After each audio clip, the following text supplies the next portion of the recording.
When I first heard of Cowboys and Aliens, this is the image that sprang to mind. Alright, you son of a tripod. Draw!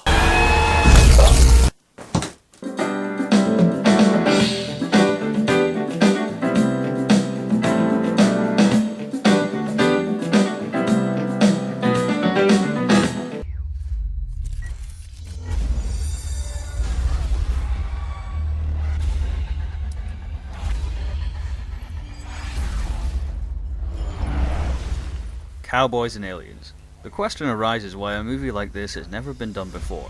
It's the perfect blend of two massively celebrated genres in film. By Hollywood terms, this was a bit of a risk.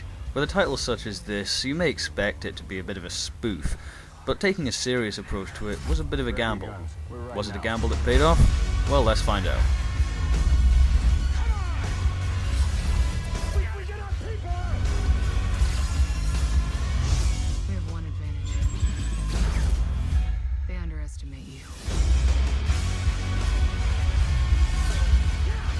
Step in. Looks like he's doing fine. Now I have to start off by saying when I watched westerns, I didn't watch John Wayne. I walk like I shit myself. The westerns I watched were the Clint Eastwood westerns. You won't believe what happens next.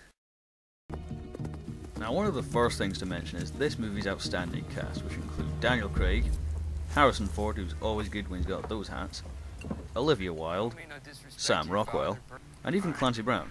You remember this guy? All of the cast work brilliantly here, but the highlight is Harrison Ford and Daniel Craig. What is that thing? Why are you asking me? Because you shot it.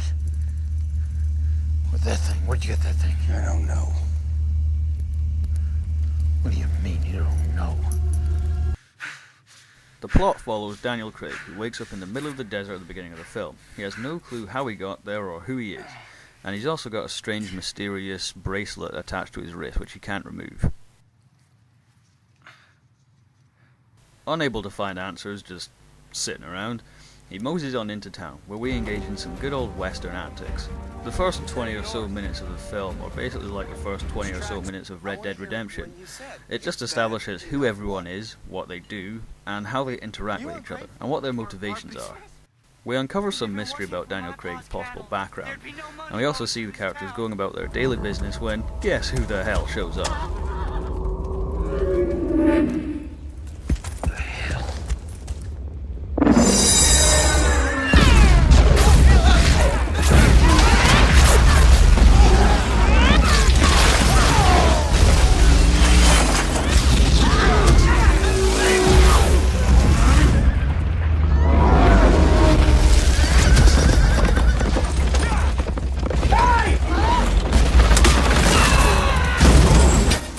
During this attack, several of the townsfolk are taken away by the alien spaceships, and so it's up to our heroes to go and track them down and get them back. Talking about Bible stuff? Demons. I'm not talking about anything. What the?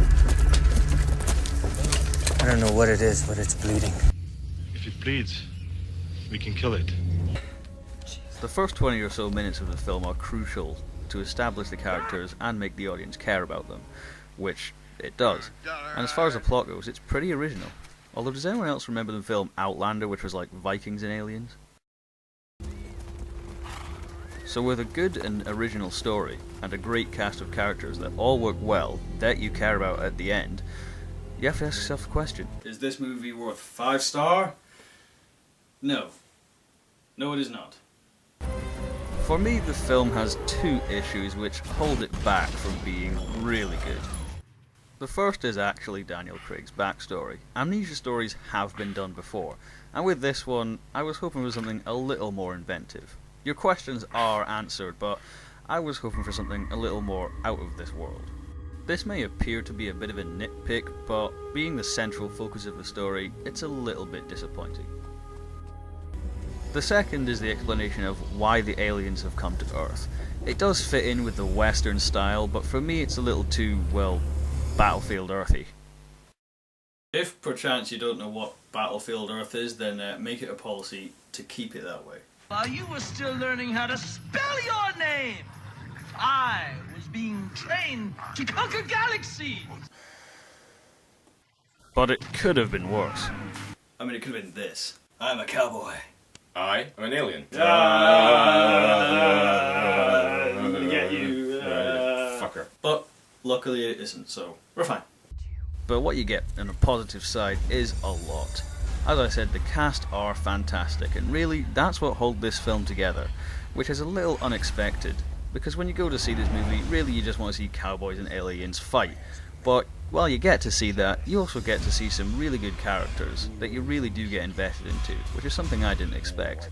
And so for this, it's pretty good overall. And it's worth getting on DVD. Also, Jon Favreau killed some time between this and Iron Man 3. I'm Roger Cole, the MovieThonGuy. See you later.